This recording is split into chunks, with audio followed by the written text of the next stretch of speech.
Okay, welcome to the regular meeting for the Municipality of South Dundas with this council and council team for Wednesday, January 24th, 2024. I have a motion let it resolved that council rise and reconvene into open session at 6:24 p.m.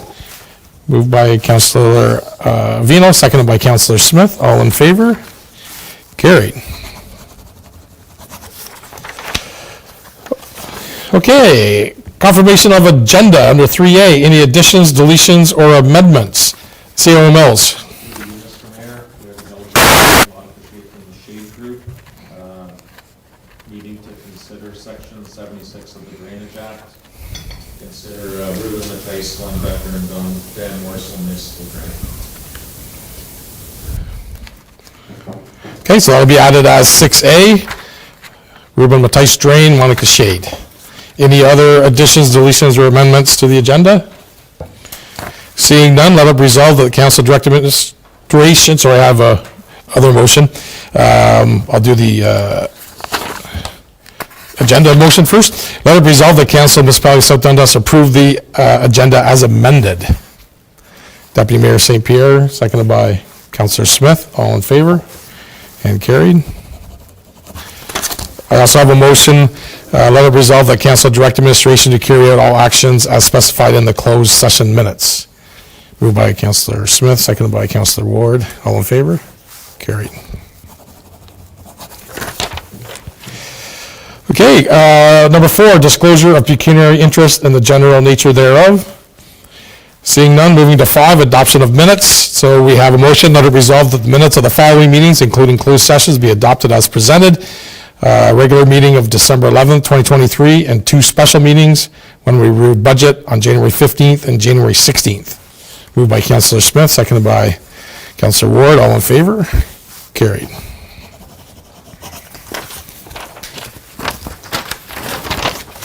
Okay, so we have a delegation tonight. We have the Ruben Mattice Drain. Monica Shade is with us. Go ahead, Monica. Thank you. So good evening, and thank you for your attendance at tonight's meeting to consider for the Ruben Mattice, Glenn Becker, and Van Morsel drains. My name is Monica Shade, and I'm a licensed professional engineer with Shade Group, Inc. I was appointed by the Municipality of South Dundas to prepare an engineer's report under Section 76 of the Drainage Act, which is an update to the schedule of assessment to allow for future maintenance.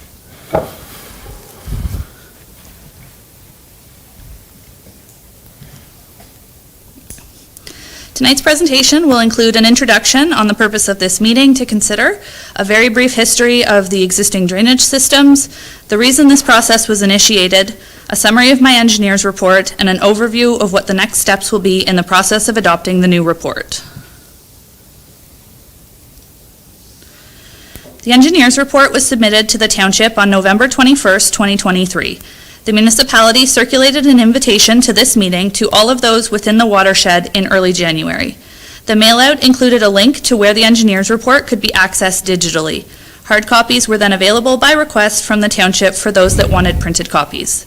This meeting is to formally present the report and allow members of council and the landowners an opportunity to provide input, ask questions, all before provisionally adopting the report.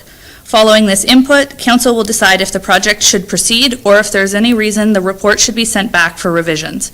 Assuming the decision is to proceed, the report is expected to be provisionally adopted by 2 readings at a later date. The Ruben Mattice Drain and Glenn Becker Branch was last adopted under bylaw in 1975 under a single report. The 1975 engineer's report describes the Ruben Mattice Drain as an existing municipal drain having last been maintained in 1955, while the Glenn Becker was newly constructed in 1975. The Ruben Mattice is described as being 15,800 feet in length and serves a drainage area of approximately 2,800 acres. The Glenn Becker drain is comprised of the main drain, being 4,800 feet in length, and branches 1, 2, and 3 with lengths of 263 feet, 635 feet, and 594 feet, respectively. The Glenn Becker watershed is encompassed within the Ruben Mattice watershed boundary and serves approximately 165 acres. The Van Morsel drain was authored under a separate report and adopted under a separate bylaw, but was also adopted in 1975. The 1975 engineer's report for the Van Morsel Drain describes the Van Morsel Drain as having originally been constructed as a municipal drain in 1961. The Van Morsel Drain is approximately 10,500 feet in length and serves a drainage area of approximately 450 acres. This slide provides an overview of the watershed for the Reuben Matthijs, Glen Becker, and Van Morsel drains. The red outline represents the limits of the watershed for the Reuben Matthijs. The pink cross-hatching is the sub-watershed for the Van Morsel drain, and the green cross-hatching is the Glen Becker sub-watershed. The blue lines all represent the various municipal drains, with the Reuben Matthijs municipal drain being the one that runs along the bottom of the screen from left to right. The Glen Becker is the blue line within the green hatching, and the Van Morsel drain is the blue line within the pink hatching. One thing to note is that the Van Morsel drain and Glen Becker drains both outlet to the Reuben Matthijs drain, which means that properties can be assessed under multiple assessment schedules. For example, a property assessed into the Van Morsel watershed boundary would also have assessments for costs associated with the Van Morsel and for the Reuben Matthijs as an outlet. The Section 76 process was initiated as the municipality has had requests for maintenance on the drainage system. Per the specifications of the Drainage Act, the municipality is legally obligated to maintain those drains as adopted under the Drainage Act. However, the engineer's reports for the Reuben Matthijs, Glen Becker, and Van Morsel drains are nearly 50 years old, and there have been changes to the land use and property lines since the reports were last adopted. Furthermore, upon review of the Reuben Matthijs and Van Morsel drain reports, there were inconsistencies noted in the watershed boundaries, which this report serves to correct. To ensure costs for maintenance continue to be fairly assessed to all of those who benefit from and use the drainage system, an update to the assessment schedule needed to be completed before the township can continue to complete their ongoing requirements for maintenance. An on-site meeting was held on November 2nd, 2023 at the township office. Approximately 5 landowners attended. The on-site meeting serves primarily as a fact-finding mission, as an opportunity to let landowners know that an update is pending and inquire if anyone has any concerns with the current operation of the system. No concerns were noted with the current capacity or performance, so no proposed improvements have been sought out. Shade Group brought a preliminary version of the watershed boundary map to the on-site meeting for landowners to review. One landowner questioned whether the watershed boundary as denoted in 1975 extended as far as shown into his property. Shade Group conducted a field review of those lands and as shown on the as well as the outer perimeter of the watershed to visually assess the accuracy of the 1975 watershed boundary and complete the updates as necessary. The final shown watershed boundary has been prepared based on available digital imagery, digital topographic mapping, a review of the 1975 engineer's plans, and a visual assessment in the field. The scope of work covered in the engineer's report was limited to updating the schedule of assessment to allow for fair billings of future maintenance costs. The report includes separate assessments for each drain, and each assessment includes a distribution of costs for each of the properties within the applicable sub-watershed. Costs were generally distributed using the factored areas method. The factored area method refers to 3 different categories for determining an assessment: the land use, distance from the drain, and location within the watershed. The split of outlet liability versus benefit liability was kept in the same proportions as the 1975 engineer's report assessments, and benefit assessments to the applicable lands were assigned in the same relative apportionments.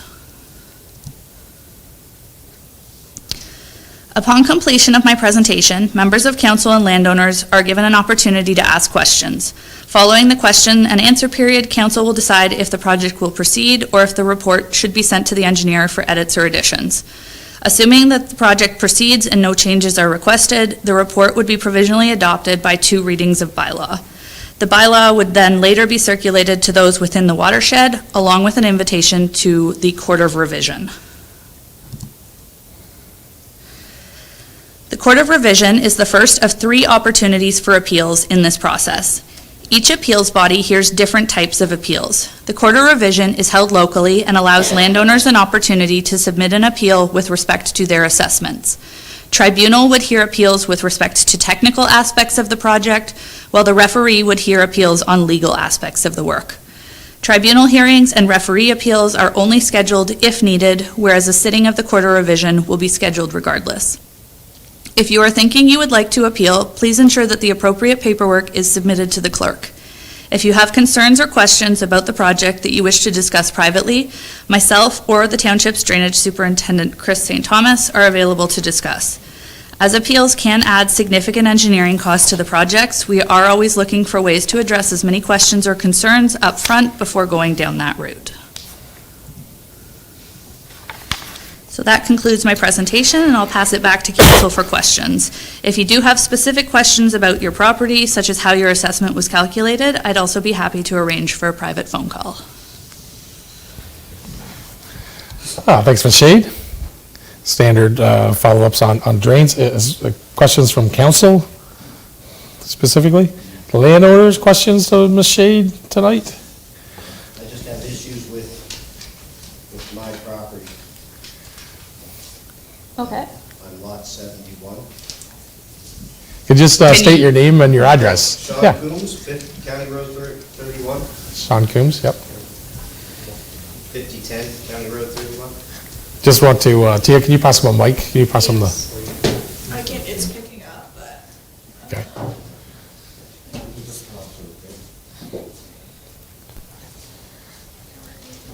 Sorry, Sean Coombs, 5010 County Road 31.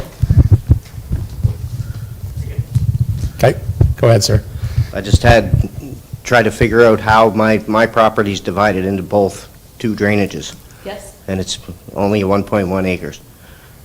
Yeah, so you are within the Glen Becker drain. That's right. So because your water goes into the Glen Becker drain, that ditch outlets to the Reuben Mattice.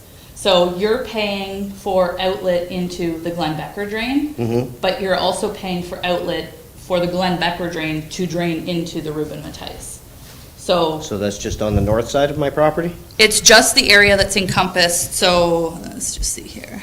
Because I have no drainage on the south side of my property. Yeah, that's correct, and that's reflected in the watershed boundary for the Glen Becker.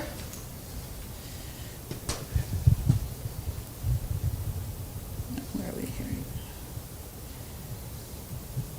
Yeah, so the north side of your property drains towards the Glen Becker, but you are still within, because the watershed boundary for the Reuben Mattice extends quite a bit further south of your property. Although you may not see it directly, surface water is still getting away. So you are still assessed, your property is still assessed into the Reuben Mattice. I understand you may have ponding on your property, I have no doubt, it is That's the flatland. ditch I had to dig to keep my septic from flooding. I understand, but you're still within the greater watershed Yeah, boundary. that's the entire length of my south side Yeah, and half of my west side. yeah, but you're still within the watershed boundary. I'd like to know where it drains, because it doesn't drain. But those are improvements that can be made to your property, like you are allowed to regrade your property. Yes. You are allowed to bring in fill, so you are allowed to direct your water towards the Reuben Mattice or the Glen Becker as your property is within the greater watershed area. We don't pull out half-acre pieces here and there when we're looking at a big, big watershed. Right. I can't imagine your assessment is all that big anyway. No, it's not. Yeah. I just had concerns. Yeah, so the Because reality I tried to have is- this yeah. resolved 15 years ago, and I had to dig a ditch through my yard to get the water out from the front of the road. I can tell you don't want to go down this path, but like, if you can't resolve it yourself, the Drainage Act is the means for that, but you have to petition for it, and that does not come cheap. No. Yeah. All right. So the reality is, like, I don't know offhand without digging into it here what your engineering costs assessed are, but. Not much. Yeah, so you will likely never see a bill, to be honest, but you're still within the total encompassed area, so I still have to include you. All right. That's a great question as a homeowner to understand how it affects you on that. And certainly, Monica would be happy to answer further questions through emails, right? If there's, Yeah, for sure, for to sure. share more information on how to resolve your Yeah, that, property. or if, again, Chris St. Thomas too, like if you still have concerns about it, Chris can also talk to you about your options Good. as Yeah. well. He's away at a conference today, but he is generally available by phone. Well, I to talked to the meeting. county, and nothing they can do. Yeah. Okay. It's unfortunate, but, yeah. All right, well, thank you very much. Any other comments or questions tonight? Okay, all right, well, thank you, Ms. Shade, for Thank you. moving on the drain.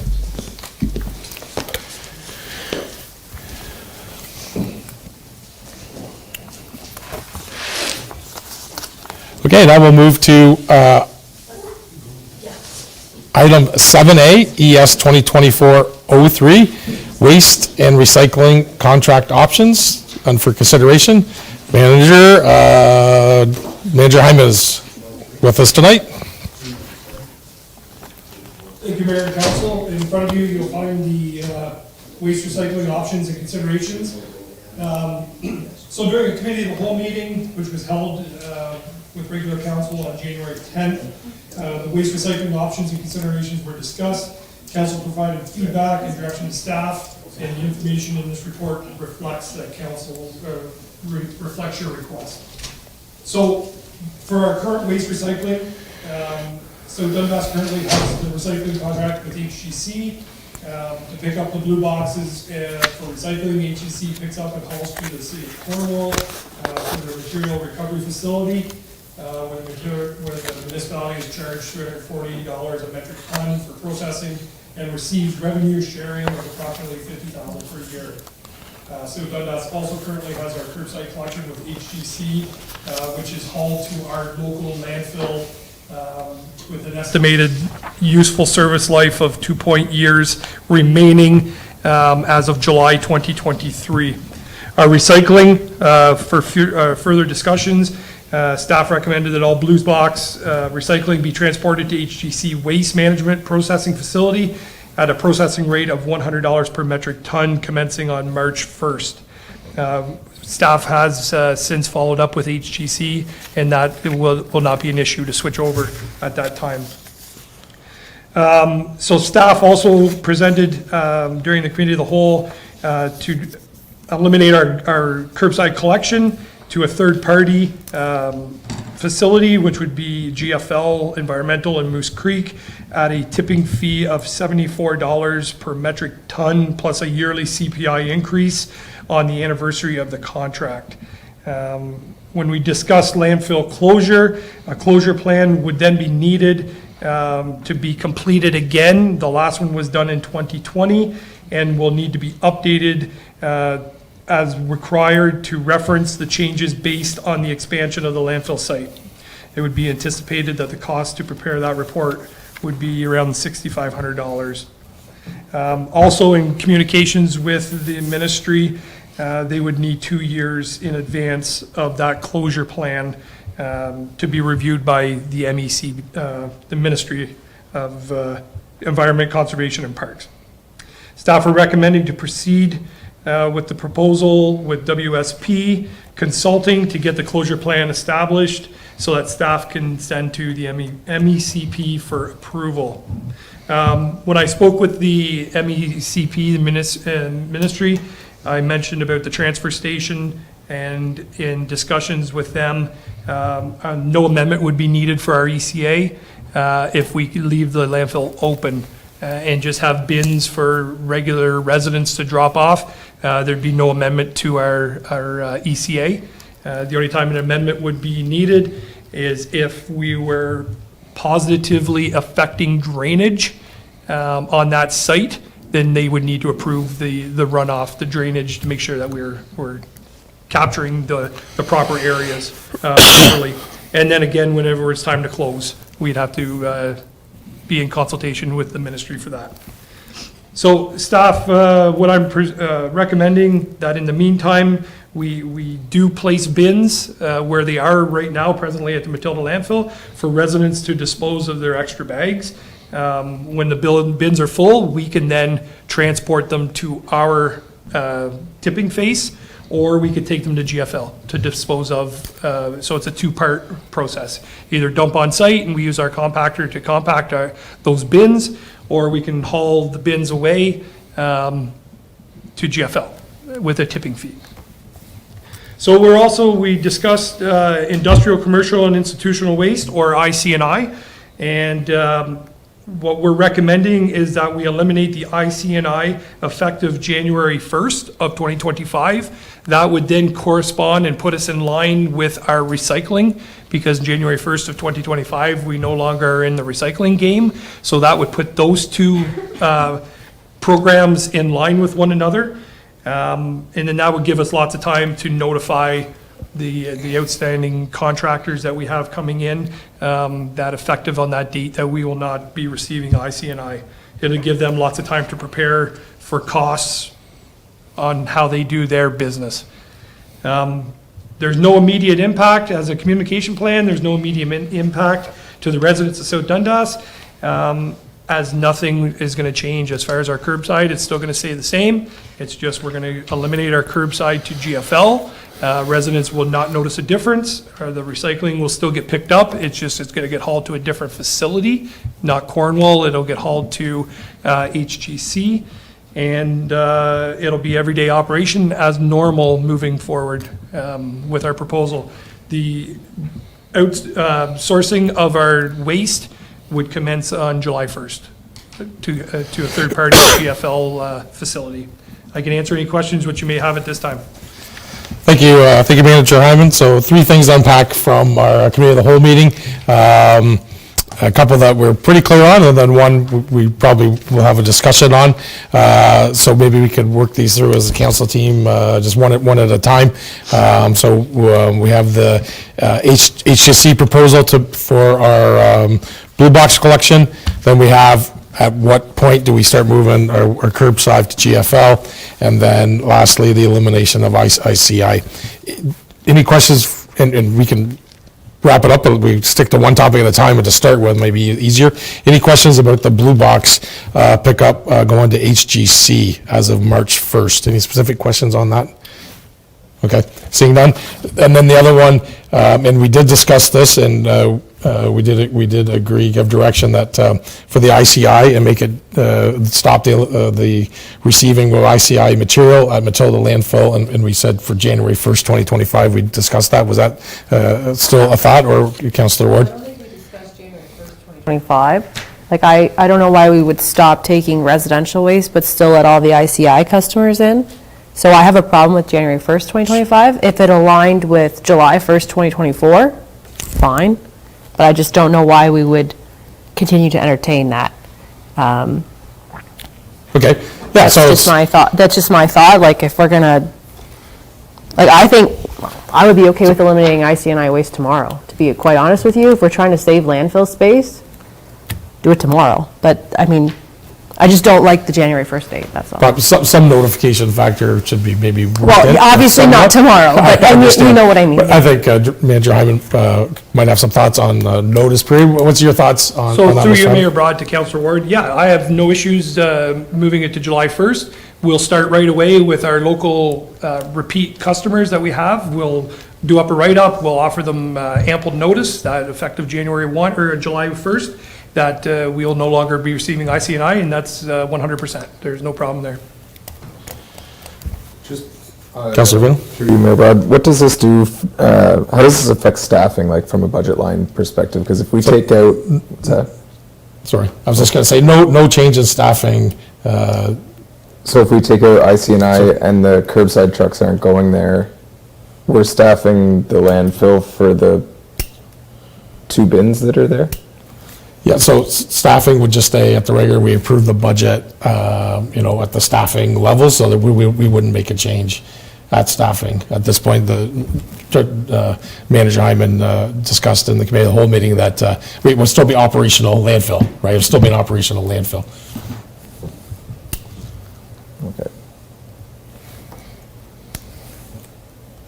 To Councillor Vino's Yeah, point, sure, sorry, Mayor, yeah. like perhaps there's an option to reallocate staff time to a different department that may need assistance, like transportation, because I do think we have a lot of hours that we are open, Yeah. and if there's only 2 bins there, Yes, of course, the Manager Hyman would work through how Yeah. his but staffing would be. just to his point, maybe that's something we can consider later, just, yeah. Councillor Smith? Yeah, through you, Mayor Broad. So I just wanted to, is the goal, so we're diverting we're diverting garbage away now, so now the goal is to keep the dump open as long as possible. So it costs money to keep the dump open, and if it's not being used, should the goal be to close it sooner and cap it to reduce costs? Because we're going to be paying to keep the dump open, plus we're going to be paying to truck our garbage away. Is it less costly per year to monitor a closed landfill than it is to have one stay open that's basically not being used that much? I'm talking like just in fees, like permitting fees and staff time, and like that's what I'm thinking. Yeah, right, and we did have discussion in the committee, the whole meeting. Councillor Ward said that's the choice we kind of could and would make. At what point do we execute the closure of the dump and then align ourselves in a full study of all those points? I think, and I'll let CO Mills speak briefly. I think part of the situation coming forward is we wanted to execute some sort of plan to get started so that we could look at the different options of those and the costs related to those options. But CO Mills, comment? Yeah, so through you, Mr. Mayor, I have 3 or 4 things that we should consider. One is you're looking at staffing levels. To be fair, there are 2 staff there, and we should just not discuss those in open session, but we'll certainly consider that and come back with a plan. The other is the contractor, and maybe I'll let Director Hyman talk to that, but we have currently a contractor in there that does work that would not be required to, I guess, as much or at all, so that's a savings. The other thing we discussed was the bins. With the staff for now, we could transport the garbage from the bins on our own to GFL, the ones that are at the front. It's something to consider too. Right. So, as we're moving through, we don't have exact details of what we're not deciding when we're closing the landfill. We're trying to come up with a plan in the interim of how then we can start to execute and determine all those costs. Because to all your points of there's costs related in many ways to close it, keep it open, different, if we have bins there and the landfill's closed, it's a different permitting versus when it's open, right? So certainly a lot more things to work through potentially. So it's not like the long-term end game, but it's just an interim end game that we're want to decide and discuss, right, for sure. Right. And it's our kind of choice on that. Because there's costs on both sides, right? So there would be some more costs potentially to move to GFL, July 1st versus January 1st, that we have more use of the landfill, shorter time, do we close it sooner? So those are the things to work through. So just further through, Mr. Mayor, we want the initial difficult decisions to be made, which I think we can do now, and then there are perhaps more difficult ones to make down the road, but we need a little bit more time. The staff have their regular roles. We want to make sure, we have to get a study done by perhaps WSB. Then there's the two-year plan. Then there's a change. We have to communicate it well to the public. And then we have to shift gears and look into a transfer station. There are a lot of moving parts, but by getting the ones that we've recommended here with maybe some adjusted timelines done initially, it'll buy a little more time and allow us to strategically go through this. Right.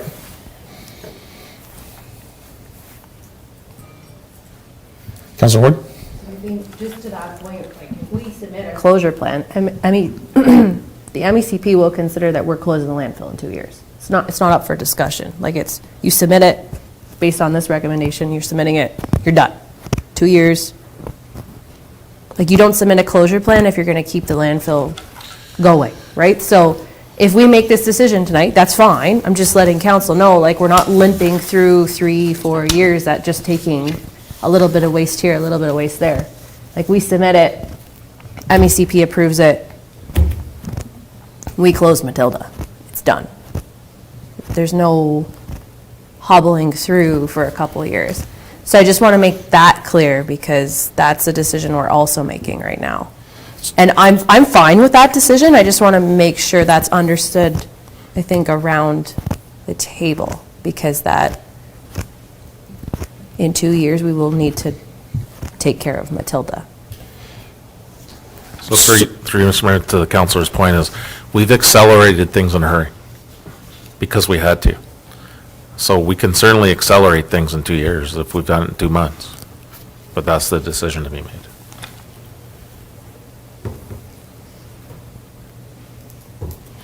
Deputy Mayor? I think, Mayor Brock, but I guess that's where my confusion lies. If it's been calculated based on the volume of waste going to the facility that we only have 2 years left in our facility capacity, and we have to give notifications to the MECP, and it's 2 years, what I'm struggling with is why have extra cost in going to GFL and adding bins? If we only have 2 years, why don't we just continue utilizing the dump for 2 years? That's what I'm I'm confused about. I honestly am confused. So through you, Mr. Mayor, it was just over 2 years as of July. Correct. It's going to be 1 year as of July. Okay, fair enough. Okay. Fair enough. And then and to Councillor Ward's point, the ICI sooner than later, ICI is unpredictable. What if we have a lot more? Then we're well under a year perhaps come the fall, and we're up against it. Okay, fair enough, and thank you. This is the discussions I want to continue having. So I understand what you're saying on the ICI. I totally agree with you. But so then, again, if it's the ICI, then we know what the volume of curbside is going to our landfills, correct? If we do the math in the 2 years, if we take ICI, I'm going to assume that if it was just the curbside, that the 2 years, we've got the 2 years to continue taking our curbside to Matilda. So if we have that, then I guess, I'm just want to make sure I'm understanding this correctly. If we have the 2 years, then why spend the extra money and sending it to GFL now? Like with the reduction of, so it's just to help me out. I'm really just asking for you to help me So out. I think, so come July 1st, 2024, and you correct me if I'm wrong, we will have 1 year left, not 2, 1 year. And we need to submit a 2-year plan. So by moving waste from our curbsides to GFL sooner, right, allows us to have that 2 years to make the plan, to close it.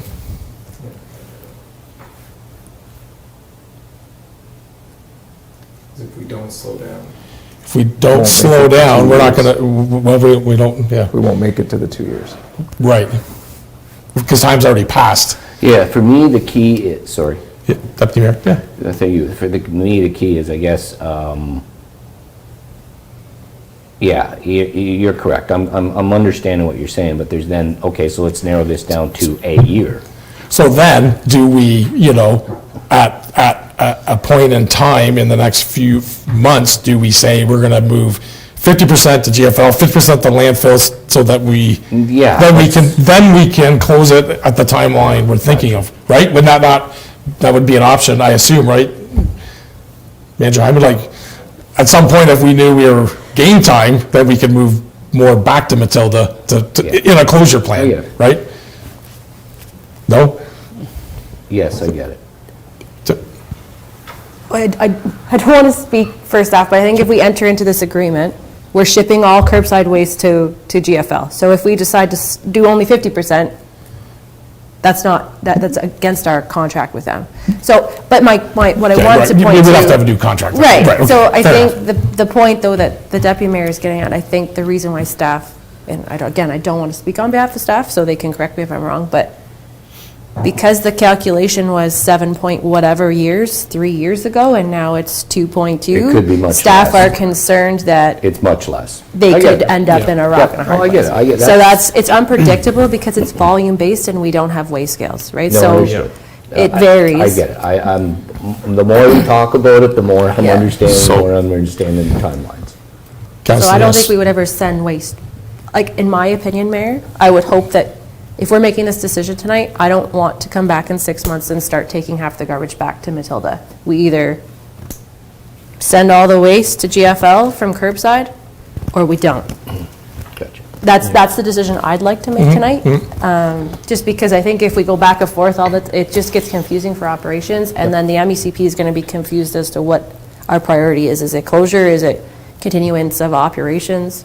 So I think Well, if we could be confident that WSP has the exact details and plan, then we could be confident in entering in a contract to send, but what if it's wrong? Again. Well, that's the point, to like, if they Right. want to go back to And I- have my concerns Right, already and I- about that, but And I was just kind of spitballing on the point of, maybe we need to take some more landfill to take advantage of that, or not, or just cap it at the level it's at, right? But understood the point, if we're going to start, then Might as well just keep- we'll just yeah. keep going, understood. Councillor Smith? Yeah, so the deputy mayor was thinking the same thing I was thinking, is we're trying to maximize out every cubic meter that we can in the dump to align with that 2-year time frame. But the thing is, what if the data is incorrect, which we don't really know?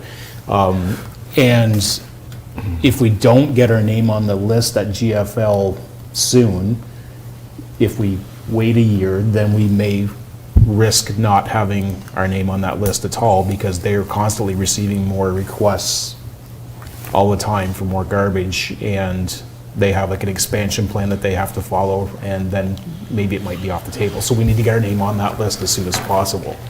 Certainly an unknown fact. We have an opportunity to sign a contract today, so to your point, maybe we should. Councillor Ward? can I ask a question? Sure, of Just, course, thank yeah. you, Mayor, to staff, is it just for clarification, so I saw the difference in prices, and thank you, Treasury, for doing that. I'm just curious, because we did account for revenue from tipping fees. Obviously, if IC&Is move, is that based on the Jan 1 date, or is that, just so, in case I don't want to, if I suggest July 1st, is that line item going to be dramatically impacted, I guess is the question. Deputy Treasurer? Thank you, Mr. Mayor. Through you to Councillor Ward. There has been no consideration for any drop in fees, because up until today, I was of the impression that IC&I was in place until January 1st. Jan 1st, okay. So there may be some loss of revenue if we back that up into 2024, but I would suggest that would be managed through the variances. Thank you. And we did, just yeah, of wanted- course, and I think we did have a contribution to the reserve fund, so could be balancing throughout on that. Deputy Mayor? Yeah, Brian, and to that point, I think the next steps are to really recognize what the true costs are going to be for 2024 and 2025. All in GFL, recyclables, operating our landfill, so we have that full picture, right? Can I ask just another, and I'm sure anybody that's watching, they're asking me as well. Can I ask a couple of just general questions? Of course. So I get the ICI, but for the normal household, so it's, we have the bins that are gonna be for the bags, but what about the other household items? Where is that going? You know, you get your trucks of wood, you get your trucks of couches, you get a truck of Electronics, propane tanks. electronics, like what's the plan for that, if I may ask? Benjamin? So through you, Mayor Broad, to Deputy Mayor St. Pierre, so presently on site at Matilda, we have an electronics bin. Correct. So you come, you drop off your electronics, they come and remove it when the bin gets full. We have a tractor trailer on site for mattresses. So you pay your drop-off fee for whatever the charge is for a mattress, throw it in the trailer. When it gets full, it gets hauled away at a cost. Wood, as long as it's separated, it gets thrown on the burn pile and it gets disposed of. Everything else gets dumped on the hill, or the open face, if you want to call it that. And it gets punched into the ground with our compactors. So as long as the residents do a diligent job separating their That load, operation's gonna stay. that operation, not one thing is going to change. Perfect. A resident will not notice any different than I referenced that earlier. They will not notice one difference. Curbside's still going to be curbside. It's still going to be 2 bags at the curb. If it's in a blue bag, that'll be the 3rd bag. It'll get picked up. Residents are then welcome to come to Matilda. At a fee, they can dump in the dumpster, or the bins that are at the bottom of the hill. That way they don't have to drive up on the hill. Nothing will change. And what about are we thinking the same with yard waste in the summer? We're just So- gonna and we won't call it composting, because it's not composting. That's right. So It's through you, not. Mayor Broad, that program will need to be determined by council. We'll bring that at a next coming up meetings to set dates where the drop-off facilities will be. As long as the dumpsters are there, the program is working. It's not a free willy dump your yard and compost waste at our Morrisburg shop at any time of the day. It'll be on those said days, right? Okay, So, well, that's a discussion. I just want to make sure that everybody's kind of fully understanding, I'm understanding, a couple people's asked me, and there's a lot of information that we've been taking in, so I truly appreciate your patience and continuing to explain it. Yep. I think we're miles ahead of where we were this time last year talking about waste, so, yeah, okay, thank you very much. Yeah. Councilor Wood? I just had one question, and staff can bring it back at a later. It doesn't really pertain to this specific direction you're looking for tonight, but just for my own knowledge, an email could suffice. When we close Matilda, that closure plan, we're closing that ECA out. And I want to make sure that when we close Matilda, that we don't, I know we don't need an ECA amendment based on what you've written here to have a transfer station, because we already really have one technically. But I want to make sure when we close Matilda, if you could ask what happens to that transfer station? Would we have to apply to amend to maintain the operation of that transfer station over time? I just want to make sure that we're not closing the whole site and the ministry thinks that we're just done with it. I want to make sure we maintain that, to the Deputy Mayor's point, all those services, mattresses, yard waste. yep. So if we could just get clarification on that item, it more pertains to the closure plan than anything else, so it's not really related to the decisions we need to make, but.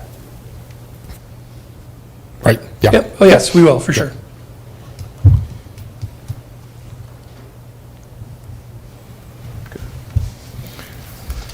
Any other questions at this point? So, I'll just, before I create the motions, I'll just confirm what our intentions are.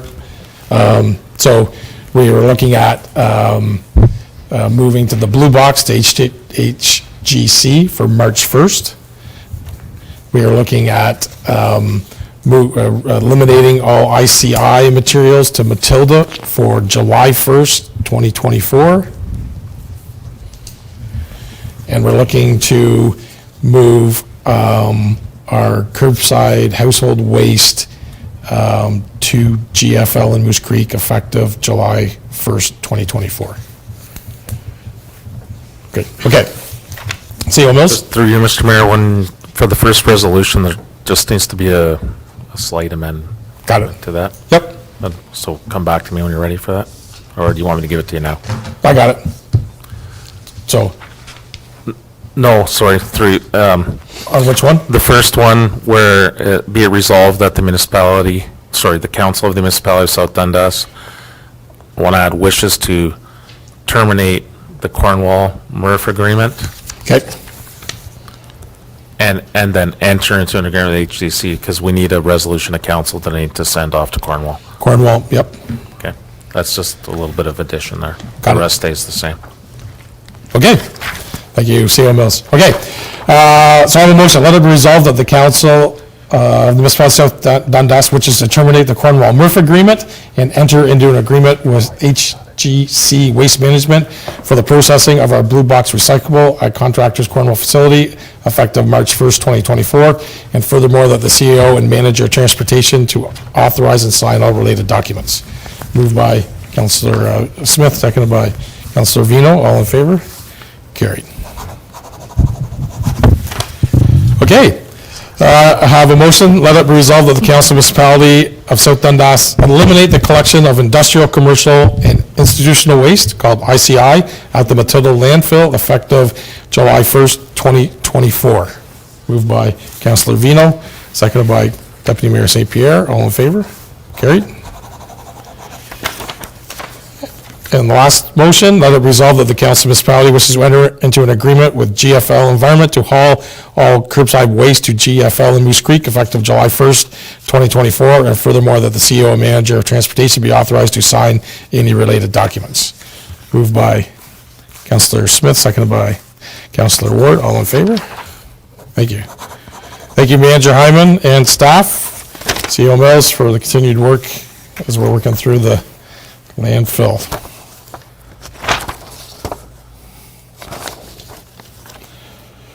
Okay, moving to bylaws, 8A, bylaw 2024-08, Williamsburg sewer rates. Treasurer Stewart. Thank you. Through you, Mayor Broad.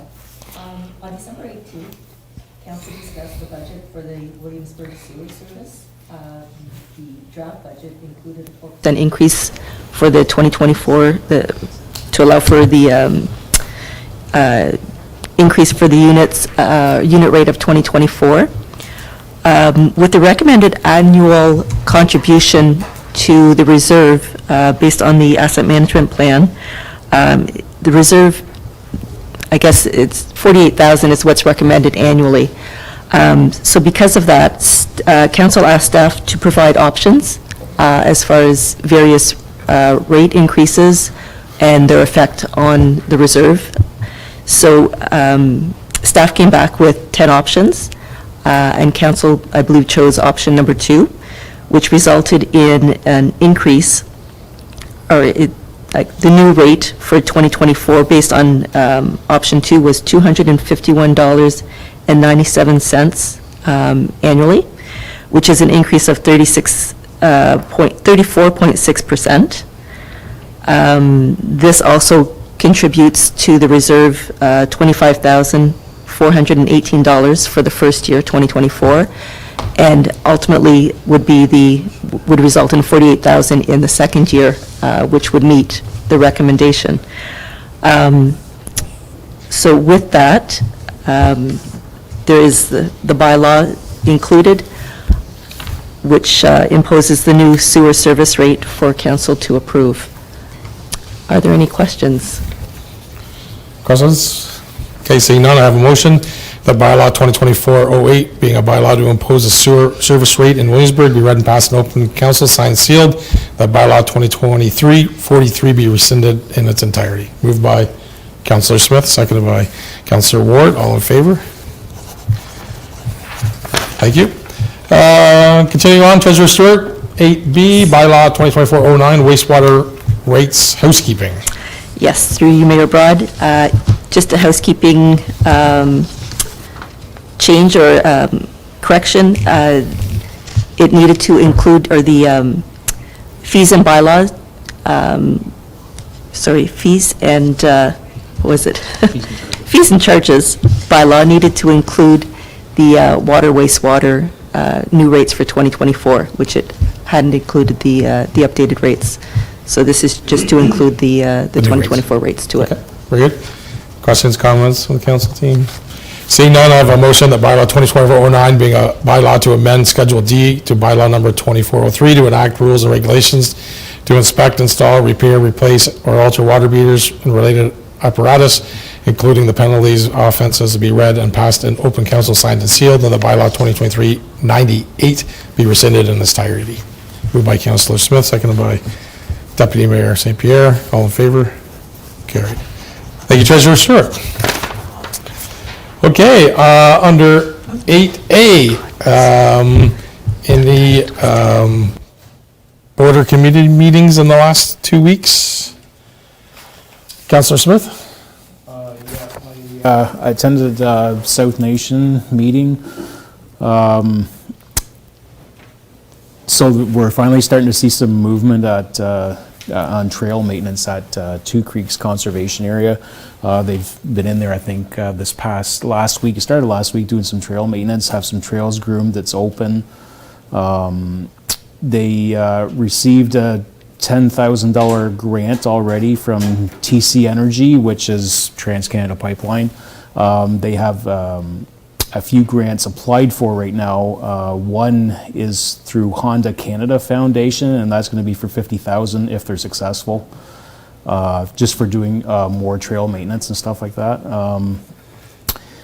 Also coming up on February the 20th, they're having a virtual natural hazard mapping meeting regarding the South Branch of the South Nation River. So I plan on watching that one on, I think it was at 6 o'clock at night. So that's basically South Nation news. Very good. Other updates to share, council team and CO Mills attended ROMA, which is the Rural Ontario Municipal Association Conference over the weekend, and we were successful in receiving and conducting 2 delegations. So with the Minister of Culture and Sport, where we presented to the Honourable Minister Neil Lumsden about the Morrisburg Arena. So we had an excellent delegation, and we had a second one on the second day with the assistant, Ms. Smith, Julie Smith, which we presented conversations in collaboration with South Stormont on water and wastewater to the St. Lawrence Parks. So super proud of the team and the way we conducted and discussed our opportunities, challenges that we have with the minister, and hoping for follow-ups in the near future. And with that on that, Deputy Mayor? No, I thought it was great that, because I don't recall getting in front of any delegation on the first term that I was here, and I think it's a bonus just getting our face in front of them and having a good fruitful discussion, and hopefully, maybe not successful immediately, but hopefully in future we're successful in receiving some type of funding and support. But, very good. And on that note, I'd like to thank Director Jansen. He prepared a lot of the documentation, CO Mills, along with Sam Storm. I prepared a lot of the documentation that we used in the presentation, so thank you for that. Any other board meetings from last week? No. Was there last meeting? Okay. Seeing none, consent agenda. We had a few items that we received. We had our building statistics. 10B, Erica Waterfront meeting minutes. C, Municipal Equipment Operator course. Under D, Watershed Advisory Committee memo. E, again, South Nation Conservation Public Consultation Notice memo. And then a resolution on the rising municipal insurance costs. So I have a motion that all items listed under general consent of the agenda be adopted as presented. Councillor Smith, seconded by Councillor Ward. All in favor? Carried. Okay, under discussion items, we wanted to bring back conversation just on a couple of our committees and councils that we didn't launch last year. So one was with the Parks and Recreation Committee, as well as thoughts on creating, instead of a youth advisory committee, a worth advisory work team on that. CO Mills, anything to directly add on Clerk LeBrun had been working on this with us, but we're not capturing that. So I think what activities that we'd like to launch into is we kind of got the initial terms of reference listed here, which are always, at our discretion to change or update once the committee starts and they get working on it. But I think we'd like to go and start to advertise and form those couple committees. We also, at the time last year, didn't have a Carmen House committee. We didn't form one. We didn't have folks involved in that. We had talked last year about working more with the Historical Society, and so we could continue to do that. But if there was other thoughts or concerns on that, we could think about that. So kind of the discussion tonight, as we bring back, do we want to, we're okay to launch and kick off and get going on these couple committees, and or questions on the committees that we may have. Councillor Ward. So I think my only comment is I think it's great we're getting to go on these. My only comment going back to what you just said is the Carmen House Committee. I really do think it should be Historical Society or Historical Committee of South Dundas. I think it would have a lot more participation because I think we have some active Councillor Smith knows very well, we have some active historians in our community, so I'd like it to just be opened up a little bit more than just the Carmen House. So yeah. Yeah, and we have an agreement with the historical side on the Fernwood House already, right? So we Exactly. we could tie them together a little bit more and work with those groups in that. I know, Director Jansen, you're involved with some of these committees, or will be involved. Any comments tonight you want to share? Not to put you on the spot, but just... There's some notes. There's some notes. I want to have an opportunity, just so you want to add anything on a couple of those committees. So through you, Mr. Mayor, I'll give my whole spiel. I'll Sure. go top to bottom, I got notes. So Good. the mayor already stole some of my thunder on the first couple, so yeah, last time this year we were at this step. So I've worked together and we've put together these terms of reference for these next 3 committees or working groups. Obviously, as you'll note, we're not going to go committee of council formal with the Youth Advisory Committee. We're going to go working group. It takes a little bit of the formalities and off of them. And the way I wrote the terms of condition or terms of reference along with the rec coordinator here is we wanted to be, if we're just looking for their advice, we could do a survey to all the youth and get their advice. That's easily done. We want more of the youth to be able to engage other youth. So that's why you'll see that terms of reference is very open. Basically, the youth can sort of decide how they want to guide the other youth in the committee. And the advantage to us is the advisory group exists, and we just pull the advisory part within. To Councillor Ward's comments with regards to the Carmen House, I'm open to it. I just want to know exactly what you're looking for as a mandate from them, because obviously the terms of reference that I prepared for the Carmen House are very much a very curating sort of sense, because as it doesn't fall in my skill set. And so the role of the Carmen House Committee in the past, obviously it was a committee historically as long as can be remembered, and it just dissolved just before you guys took term.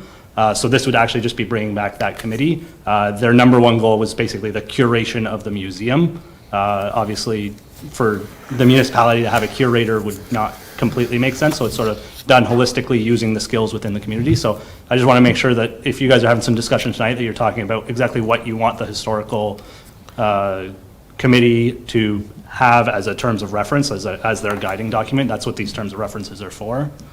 And then the Parks and Rec one is pretty straightforward. Everybody here read the Parks and Rec master plan. It's just for implementation. I think I'll put a big asterisk in front of my budget comments. These committees are great. Advisory groups are great. They gave great feedback. I do have to put the giant asterisk beside it that they do require a lot of staff time. So we are looking tonight at making another 3 committees.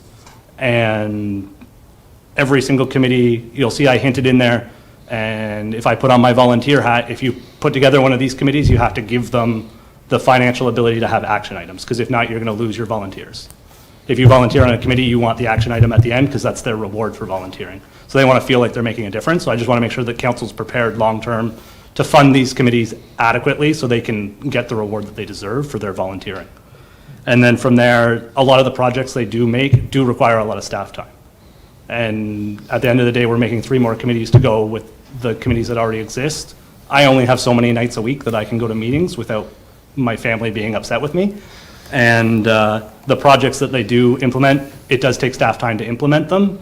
I know we have staff, but our parks are getting busier and busier, and the operations are getting busier. So I just want to make sure that council's thinking about some of the replications there, and that's not to take away from the great work that these volunteers and the committees do. I just want to make sure that council's having these thoughts at the same time as we're thinking about these committees.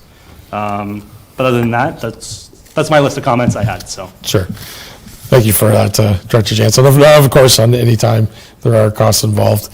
From us, it's a committee of council, so some of your points are, we can do more as well, right? So we can make sure we, don't overextend all the requests we may have into a specific area, because I know, Mr. Jansen, you are involved in several committees already, but we potentially could share some of that wealth around as well.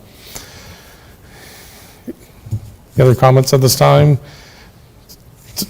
Councilor Ward? Director's looking for direction for the Carmen House Committee if we're deciding to, I would just add a bullet point to say that they can consider other historical items within the town, the municipality, right? So they can plan and coordinate with whatever resources. A perfect example that comes to mind is, I remember Director Jansen wanted to move the school bell. Yeah. You know, that's historical, it's a piece of history in South Dundas, so that could be something that the community, that committee could consider in the broader sense of our township. You know, there's other items throughout, so if we could just add perhaps that they, you know, coordinate and plan other historical events and items throughout the township, including curation of those items, then I think that would kind of cover everything. I'm fine with leaving Carmen House to be their priority mandate, but I think we should just broaden it a little bit, because there are other areas outside of Carmen House that are Yeah, historical. and we may have different people volunteer because they Yeah. can just not only work on Carmen House, but historic pieces altogether.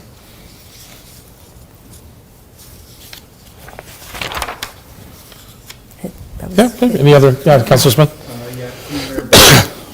So I don't know if we already talked about this, but last year maybe, but the Carmen House, would we end up with the same committee members on the Carmen House committee as we would the Historical Society? Would it be almost a duplicate committee? Well, it's not the Historical Society is not a committee, right? That's a nonprofit organization within our community. Okay, yeah. Yeah, right. Right, but that would be that you were attracting similar people to our committee, and I think, Councillor Ward, my point is that, there's an opportunity maybe for some of those individuals that could cross over and be part of, work in both areas or whatever. And it may only be a small committee that meets very, very limited, right? As the Carmen House is built in, I don't always say stocked, but it has the articles are in place today. It's just the long-term preservation of the articles versus new items. But Okay. Yeah. And just another question about the Carmen House. So we usually have a summer student we have 2 summer students that curate the Carmen House. So would the Carmen House committee give direction to those students, or would they give direction to you and then you would give, I'm just curious how that chain would go. So, yeah, through you, Mayor Broad, I wasn't here, but historically, they were paid and employed by the municipality. A lot of their direction did come from the Carmen House Committee, but it certainly fell into a bit of a gray area that they were our employee, but received a lot of direction. But that's sort of where the curation of the museum versus operations of the museum fall into a shared area. So it would be a little bit of a work in progress with whatever the new committee would see as their mandate. It sort of depends on the volunteers you get as well. yeah, certainly they're Dundas employees, so we're their managers and the leaders, but the experts on the Carmen House to talk and discuss and the dress and that would lie with more of the experts, right, as opposed to Director Jansen and his staff. Yeah. Any other? Okay. So I think with direction to move ahead, and we'll start getting those activities underway. Thank you, Director Jansen. Any notices of motion? Councilor Ward? Thank you, Mayor. So it's not necessarily a formal notice of motion, it's just, I'm just asking for staff to return with that development charges. I asked for it a few months ago, and we talked about it at budget. I'd really like to just see that report sooner rather than later, or if possible, or at least an update on its status, if possible. Thank you, Councilor Ward. Okay, any others? Excuse me, seeing none, I have a motion that bylaw 2024-10, being a bylaw to adopt and confirm ratified matters dealt with by resolution, be read and passed in open council, signed and sealed. Councillor Smith, seconded by Councillor Ward, all in favor? Carried. And I have a motion that the council adjourn to meet at the call of the chair. Deputy Mayor St. Pierre and Councillor Vino, all in favor? Thank you very much.